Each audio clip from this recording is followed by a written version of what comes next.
Hey, and welcome to WKT's Backstage with me, Sissi Thompson. On today's show, have we got some exciting stuff. We have got an announcement from WKT's own commissioner, Mr. Whitney Stuart, and our venue spotlight is starting today with an amazing venue from Las Vegas, Nevada. I'm going to be sipping a little bit of tea with some of my favorite singers, Miss Tomi Kaiser and Jered Shaffer. And on today's big interview, none other than the Prima Donna herself, Miss Diann Spicer. So grab a drink, slip into something kind of sparkly, and join me backstage.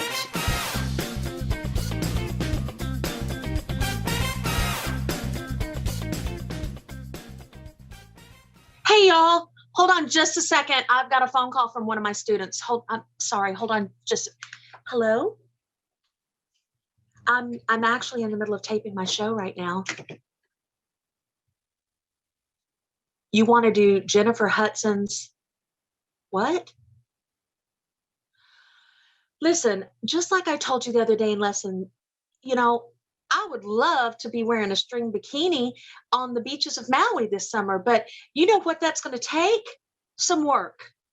And you know what that's going to take for you to sing that song? Work. You can't just jump up on that microphone and pretend that you are Jennifer Hudson sitting right there on The Voice next to Tom Jones doing an iconic number like that. That's right. You better work. And we've got some work to do. But right now, I've got a show to do. All right. Well, okay. All right. I'll talk to you later. Bye. I'm sorry about that, y'all. But you know what? It is so true. If you guys want to do these amazing numbers, all of this genre stuff that's going to be coming on the tour this year, you got to work and you got to start right now. Just like me, I do want to wear that string bikini on Maui. All right, let's hurry up and get this show done because I got to get busy. Let's go. Hi, everybody. It's WKT Commissioner Whitney-John Stuart here. I hope everybody enjoyed the World Championship Eliminator Tournament that just took place. The singers were amazing. Nikki Siyama was our champion. She gets to move on to face Miriam Kim later on this year for the Karaoke Championship of the World. But that is not the only thing that we are going to do here on tour this year. Of course, because of the pandemic, we're hopefully all getting out of it as best we can. And things are starting to open up, but unfortunately, not everybody is open to the public and be able to get back into those live venues. So, of course, 2021, we're going to continue to do things online. But trust me, come 2022, WKT will be going back live. We'll still do some stuff online, but we'll be back to live events. And guaranteed, it's going to be quite a show. But in the meantime, we still have to make our tour happen. And we're very, very proud to announce that our next set of tournaments are going to be announced right now. And what those tournaments are going to be is a series of genre-based championships. And we're going to have 5 of them. And those 5 are going to be pop R&B, rock, country, inspirational, and musical. Now, each one of these tournaments is going to be specific to a genre. And we're going to start off with the first ever WKT Country Championships. So what we want you to do is go to worldkaraoketour.com, go to our events section, and you'll be able to scroll and find right now the country championships that are available for you to enter. And again, the basic premise of this is going to be is that specific genre of music. So we're going to start with the country championship, and then if you look down again, you're going to see inspirational, and below that, hopefully we're going to see rock. Below that will be musical, and below that will be pop and R&B. You'll be able to register for all of those tournaments right now on worldkaraoketour.com.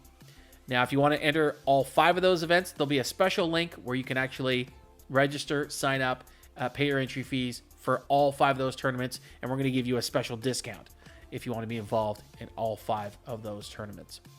Also, too, go to worldkaraoketour.com/rankings, and you'll actually see not only the official rankings that are out right now, but where each one of those events will be points-wise. Because for every single tournament on tour, you get world championship points, and it'll go towards your world ranking. So at the end of the year, you might be the #1 karaoke singer on the planet. and that's all due to the World Karaoke Tour. So again, please go to the website, worldkaraoketour.com, and you can register for our brand new genre championships. And they're going to be starting to register right now. And these are going to go very, very quickly. We're only taking a finite amount of people, maybe the top 16, maybe 32, depending on the amount of enthusiasm for each tournament. But once those spots are filled, they're filled, and we can't extend it anymore. So please go register right now for the genre championships, and let's see if you will be the next champion here on the World Karaoke Tour.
Hey everybody, I am so excited to sip a little bit of tea with two of my guests today.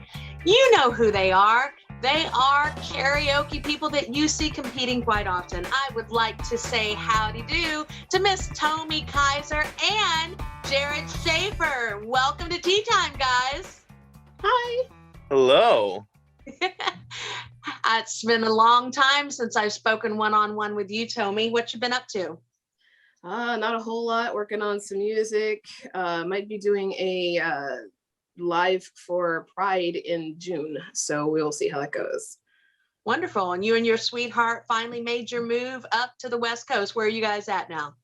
Well, we're a little bit north of Seattle. It's perfectly gray and dreary, as you can see. Well, I'm glad that you guys finally got settled. Jered, what have you been up to? I've been working on a podcast recently over the past several months. So I have a podcast called Find the Note. You can check us out on all the streaming sites. Absolutely. I've listened to several. They're loads of fun. You partner with Michael Pagan. Michael Pagan is a fantastic singer that we've had on the circuit here in Columbus. And the two of them together, I'm going to tell you what, it's like the odd couple for sure. You guys are great. What else have you been up to? I hear you've been doing some singing on the side. I have. Yeah, I've been working with the Columbus Gay Men's Chorus, and we just did a concert back in May, and we have another one coming up in June. Well, I tell you, we got to hear a little snippet of that concert the other day, and you were absolutely amazing. I was very, very proud of you.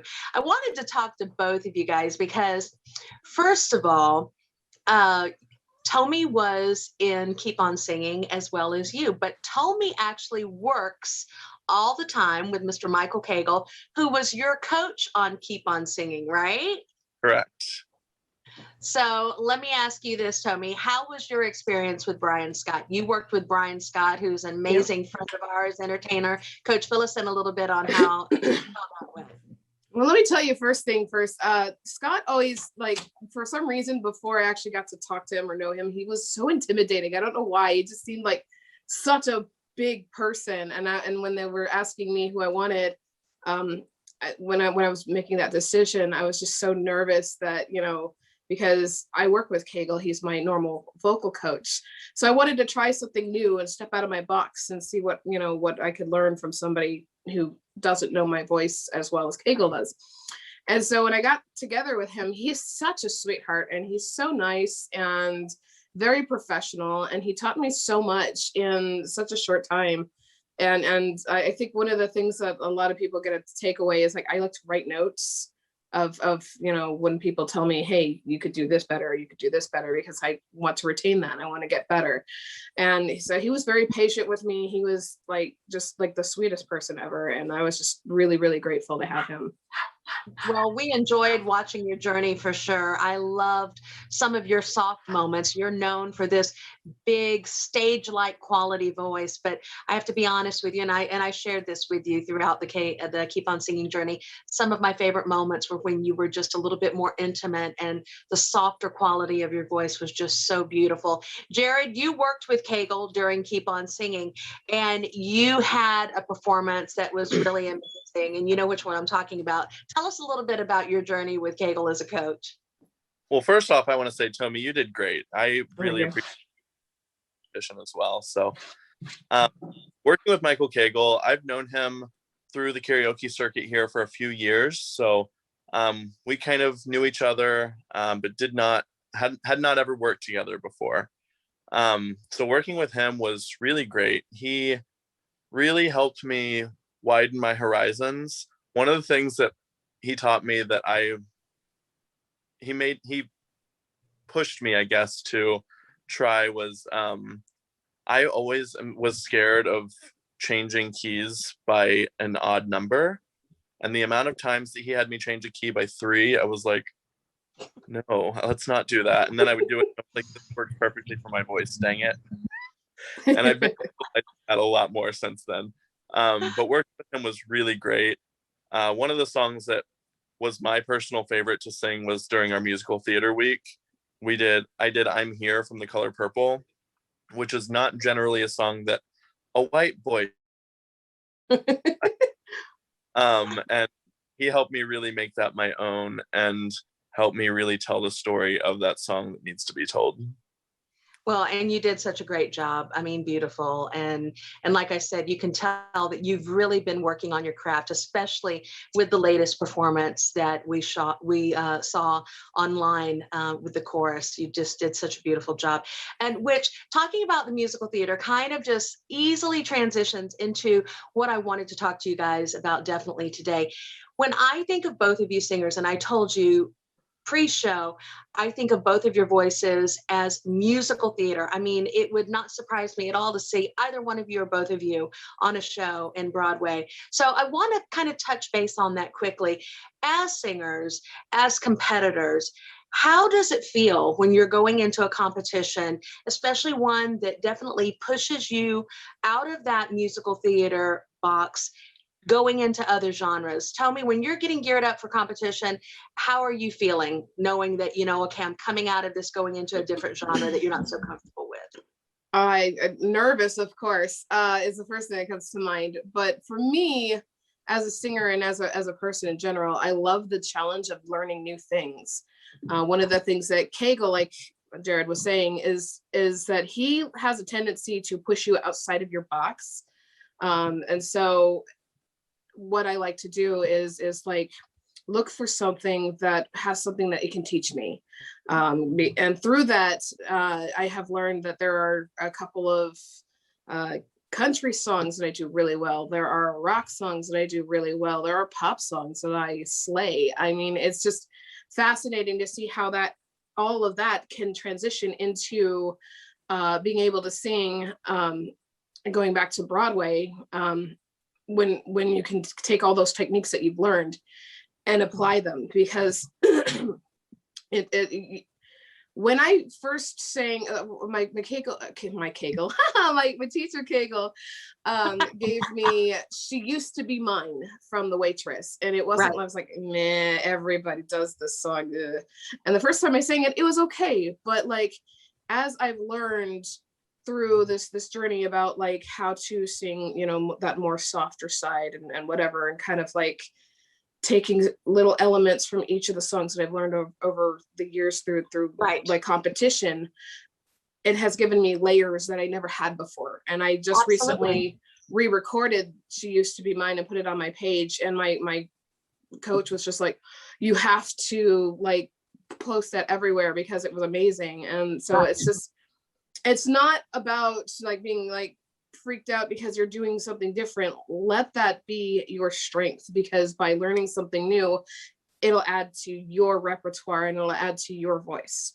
Absolutely. And you said something that just stuck out. I mean, layering yourself as an entertainer is so important, so important. Not only, you know, if you want to look towards a professional career, but just even an enjoyment. You know, you definitely want to continue to learn. We've talked about that earlier on the show today. Jered, what about you? When you're going into competition, going into genres necessarily that you're not as comfortable with, what is a game plan for you when you're looking to compete in something that's not necessarily what you would consider right in your wheelhouse?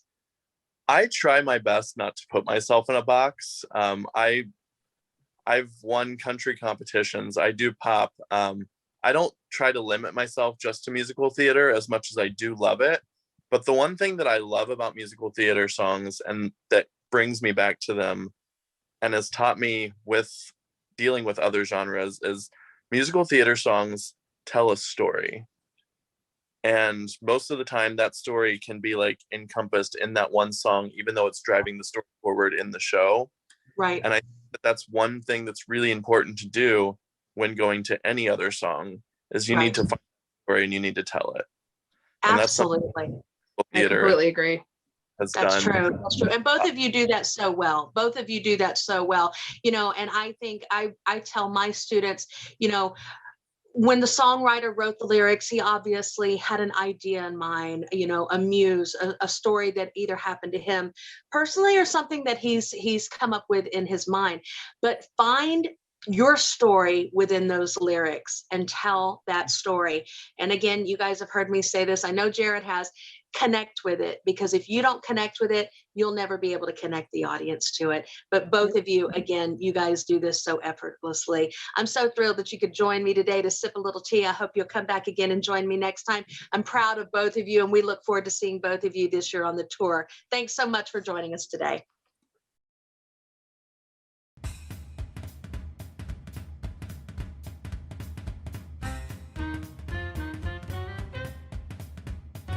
Hey everybody, I am so excited to bring you to this segment. Finally, here is our first installment of WKT's own Venue Spotlight. And have we got a KJ and a venue for you, ladies and gentlemen? I would like to welcome to WKT Backstage, Mr. Dennis, right out of Las Vegas, Nevada, representing none other than that iconic showplace, Champagne's. How are you doing, Dennis? Doing extremely well. Thank you for having me today. Oh, I'm so thrilled. Dennis and I talked a little bit before the show. We actually love Champagne so much, in fact, that Michael and I almost chose it as our after party when we had our ceremony in Vegas in 2017, but our schedules didn't align. But I was so excited to see you reach out to us and want to be on the show. Let me ask you something. Give us a little bit of back history about Champagne's. Okay, Champagne's first opened in 1966. And it was one of those off the strip venues that used to invite, or should I say, unexpectedly, people would show up from the Rat Pack, Frank Sinatra, Sammy Davis Jr. and stuff. And they used to do a little bit of networking and meeting everybody. It was like a family local establishment back then. There wasn't much in Las Vegas in 1966. Right. Right. Well, I tell you, it's a beautiful establishment. I mean, that's one of the things that attracted me. Just absolutely beautifully decorated, looks old, looks classy. How long have you been a KJ here at this venue? I've been on and off. I filled in since 2016, and last week was the grand reopening of karaoke here in Las Vegas due to the pandemic. How are things going since that time? Extremely busy. I know as karaoke singers and myself, when I like to go out and sing, I'd like to sing at least one song an hour, a couple songs a night. The first opening night, we had almost a 3-hour wait for people to sing. So it was really, really crazy. It's lightened up somewhat, but yeah, it's been pretty steady on Friday and Saturday nights. Well, that big rotation certainly lets you know that people are ready to get out there and sing, especially karaoke people like ourselves. Let me ask you something. Tell us a little bit about you and your history. Okay, a little bit about me. Let's see. It's amazing that I'm able to host karaoke venues and entertain on stage. I had a severe stutter all the way through senior in high school. Every other word was a stutter. So this is a great opportunity for me to perform. I could never be in a play in or leading role in a play. I always was in the choir, or I was in the orchestra playing trumpet. But now I'm out there, and you wouldn't know that I had 18-year history of that. I started karaoke in 2004.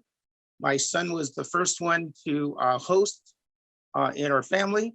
It was a summer job right after he graduated college. And this was down in Pahrump, Nevada, which is about 55 miles west of Las Vegas. And I hosted there for about 6 straight years, 3 to 4 nights a week. Oh, wow. So you're a trumpet player. I absolutely, like I told you in the pre stuff, I absolutely love a great trumpet player. How old were you when you started playing trumpet? Started when I was 10. So officially in August, it'll be 50 years. Oh, wow. That's amazing. Well, let me ask you this. You and I also talked a little bit. You're a New York boy. What part of New York? And tell us a little bit about what led you all the way out here. Down in Westchester County in Rye Brook, New York. And what led me out here in 1985 was my mom had the gambling bug, and she was gambling at Trump Plaza in Atlantic City. Well, she hit a progressive slot machine for over $86,000 and decided to move to Las Vegas. She asked if me and my family would like to relocate. At the time, I had 2 young children. And I figured, well, 24-hour city, I can do what I need to do to raise that family, and been out here since 85, left in 2011 to go on the road and do some music, came back in 2016. Wow. Well, you definitely have your finger on the pulse of what it takes to be a KJ. I would love to just pick your brain for a little bit here. New people or people that've been in the business for a while, what is some of the best advice that you can give to somebody just starting out or somebody that's struggling with their business as far as a KJ is concerned? How do they draw that audience and keep that audience? Well, first of all, you have to have a great personality. Second of all is you need to work the crowd. You need to get away from that KJ stand if you can and go around and introduce yourself to people, make them feel real comfortable, and let them know that anybody can sing. It's all about having a great time. Absolutely. 100% agree with you on that. So in closing, give us a little bit of information about your schedule. If somebody's coming to town, how can they see you and get out to one of your shows? It's a busy schedule right now. We started Friday and Saturday evenings, 10 to 2. We're going to expand those through Monday evening at Champagne's. And just come on out. We're across from the Boulevard Mall on Maryland Parkway. I put an advertisement in several KJ shows online, and word of mouth is the best advertisement. And I saw a lot of new people in the last 2 weekends. Oh, wonderful.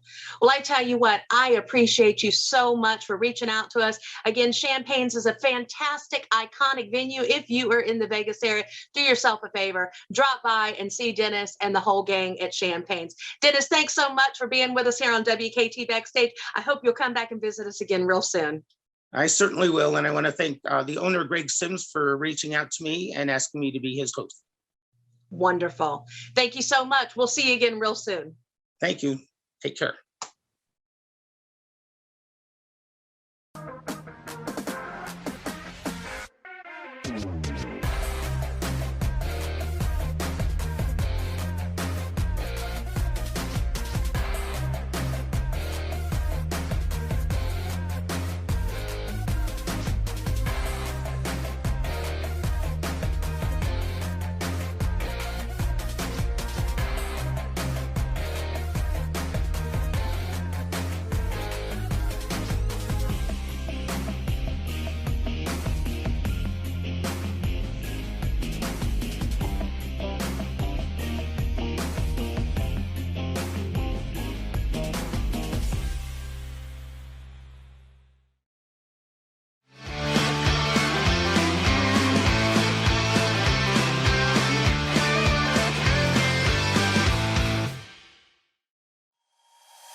am so excited about our guest today on the big interview.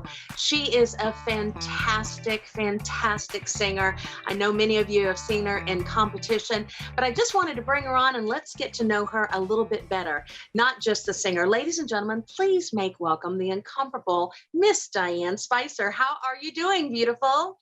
Hi, I'm great. Thanks. It's so wonderful to see you. It has been a long time. I met this lovely lady back in Vegas. Was it 2019? I think it was 2019 summer. I I think that's when think it it was. was. I'm like, yeah. Yep. We were there for nationals for KWC, and you were there, Yes. and you were just absolutely amazing. I absolutely loved your voice. You were just so kind and cordial to everybody. And something else really special happened to you that year. Share with everybody. Yes. That was my first year competing in karaoke competitions for one. So it was really interesting. And then I also met my fiance, James Bueller. So we met in the karaoke circuit, much like you did. And it was really funny because we were in the same competition and didn't speak. We're both from Seattle. We both, same state and everything. Didn't talk to each other until we got to nationals, and then we just hung out and we found out we liked each other, and now we're getting married. So That's wonderful. And I say it all the time. Karaoke, you think it's just corny karaoke. It's amazing music, and who knows what can happen. It can change your life in so many ways. You and James were lucky. At least you guys were from the same area. Michael was from Ohio. I was from Tampa. Way too much money transpired between all of that. Yeah. So really excited and happy for the both of you. You guys are going to be getting married here shortly, right? Yes, we're gonna get married in about 2 months.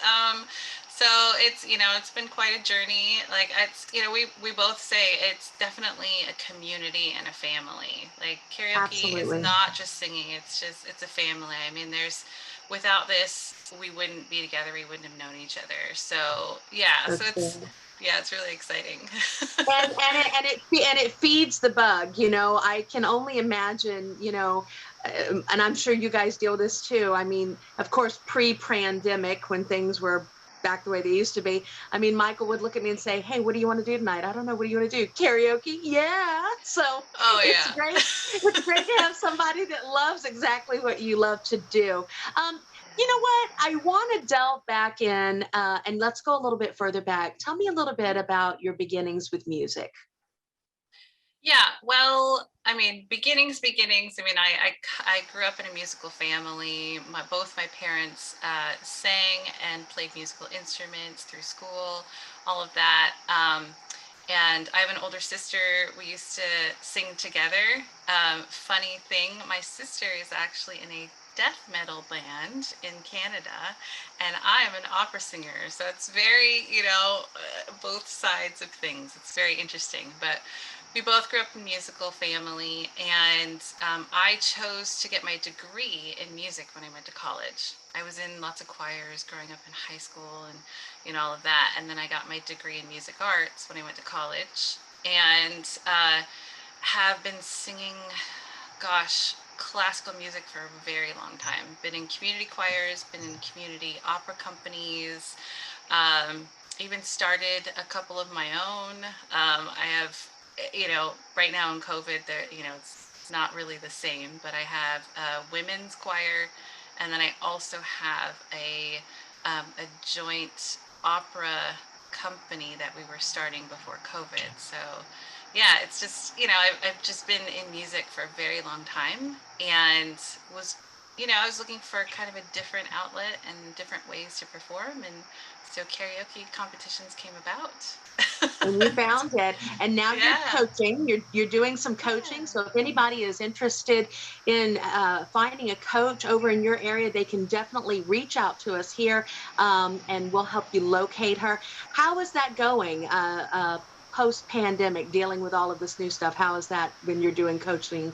I'm sure you're doing some stuff virtually too, correct? Yeah, I do everything virtually right now. I do have a couple students that transitioned from in person to on Zoom and, online. And I do Right. have some new ones that are strictly online. What I love about it is that they can be from anywhere. Before it was like, oh, in person, it's kind of people in Seattle and surrounding areas. Now it's like I could have people from all over the world coaching them, and it's really exciting. So it's been kind of nice. Like it's been really great to be able to offer that to anybody, and I still Absolutely. get vocal coaching, and so and now it's available anywhere. So as far as that goes, yeah, it's been really great to be able to offer that and be able to do that virtually. I work with Katie Powers. She's my coach, my vocal coach, and then she's also my coach for business coaching for my vocal coaching. So we kind of do both sides of things, and it's a lot of fun. I wouldn't be where I am without having the coaching as well. So it's You it's know, great. absolutely. I'm so glad to hear you say that. A lot of people think that those of us that coach and teach, I'm a vocal coach and a piano teacher, that we stop. I still have a vocal coach and people that I work with, and I think that it's very important. And again, I'm glad to hear you say that, because you have to continue learning. Things change, music changes, style changes, and your own personal taste changes as we age. So I'm really excited to hear you say that, and I Yeah. certainly hope that people will always continue to seek out knowledge and learn something new. That's wonderful. I also want to talk to you about this. Your voice is amazing, and I've told you that before. I always find it such a triumph when I hear the few of you that sing the classical stuff in competition and the opera beautiful pieces that you bring. How is that? You guys truly are the minority in a lot of the singing competitions, that seems to be totally saturated by pop and rock. So as a contestant, how does that feel when you enter a competition knowing you're going to be one of the few? Yeah, yeah, that's a good question. It's very interesting being one of the few opera slash classical and like more classical musical theater people. I talked to my coach about it, like, oh my gosh, I want to sing more contemporary stuff. People are looking for that. What should I sing? I go through checking kind of what there is to sing all the time. And what really made a difference for me is just really choosing to be myself, like choosing to go with what works. Like when I was watching the recent elimination rounds, and the finalists, and they picked what they knew, they picked Right, what worked for them. And right, that ultimately was what I had to do, was just be like, look, I know opera, I know classical. They may not understand it. I may be singing in weird languages and, all of that, but it's what I know, and it's what I can portray for people. right. And if I try to do the contemporary stuff, look, I go out to karaoke, I sing all the time, and I sing contemporary music, but it's not what I feel comfortable in when it comes to competing. That's a whole Right, different thing. It's a totally different thing to compete and right. really be at home with who you are and what you're singing, than going out to a bar and singing karaoke and having fun, like singing all sorts of stuff. So Right. that's the main thing that I do for myself in these competitions specifically, and in the karaoke competing communities. It's like, what really works for me, because that's what I see with other people too. It just kind of shines through when you really Right, know that, like, they're comfortable with what they're singing and right, that they right. love it. So Well, yeah. and I've watched you compete, but even when you have had to perform in the other genres, there's a part of you that always shines through, and that, my dear, is truly signage of a great artist. Somebody who has artistry. So you always shine through. I remember when I started school and was majoring in music, I said to myself, well, I'm just going to go and I'm going to show them how it's done. And they put my butt in opera training, and I was very good at it. And actually, a lot of my high notes stem from that training in opera. But when I tell you, it is so not my world, it is so not my world. And so when the divas come on board, like you guys, and you do such amazing, amazing pieces, I'm always just thrilled, because I know the amount of work, the amount of effort that you have put into getting to that point. It truly is like training to be an athlete, wouldn't you say? Oh yeah, for sure. I mean, I've had, gosh, I don't even know, 8 to 10 years of vocal training. Like, it is not something you just be like, oh, I'll try this one day. No, it really, it takes years of practice and lots of, training to things that aren't natural for people. Right. And, Absolutely. and then it just becomes natural for me. Now I have to unlearn things because I've spent so many years doing what I've done to sing something outside of it. But yeah, it's true what you say. Like, no matter what, like, the biggest thing is to, no matter what anybody sings, is that their true self, like who they are, really shines through. And that's the number one key thing to remember. So yeah. Well, you always just do such a fantastic job of doing that in all that you do. All that I've seen you perform, you always shines through, and I'm very, very proud of you. You are here at WKT, the Prima Donna, for that reason and that reason alone. Listen, I was so thrilled to have you come on board today. Make sure that you'll drop by again soon. Do you promise? Oh yeah, absolutely. This was great. I would love to stop by again. Yeah. Well, we would love it. And I tell you what, come back and bring wedding pictures. That's what we'll do after the big day. We want to see everything. Diann, thanks so much for dropping by backstage. We'll talk to you soon. Great. Thank you. And just like that, we have another WKT Backstage in the can. I'd like to thank WKT's own Commissioner Whitney-John Stuart for coming on board and telling us a little bit about the upcoming news on the tour. Also want to give a shout out to Tomi, Kaiser, and Jered Shaffer for sipping some tea with me today. And what about Las Vegas's own Champagnes here on the very first venue spotlight with their KJ, Dennis Keating. And we can't forget that incredible big interview today with the Prima Donna herself, Diann Spicer. And thank you to all of you for joining me. Make sure that you subscribe and find us at worldkaraoketour.com/backstage. I need you to help us out. Send in some information, send in ideas. We want you to be a part of this show. And remember this, all of the amazing superstars, they perform on the stage, but I like to bring all the amazing superstars backstage. I'll see you next week.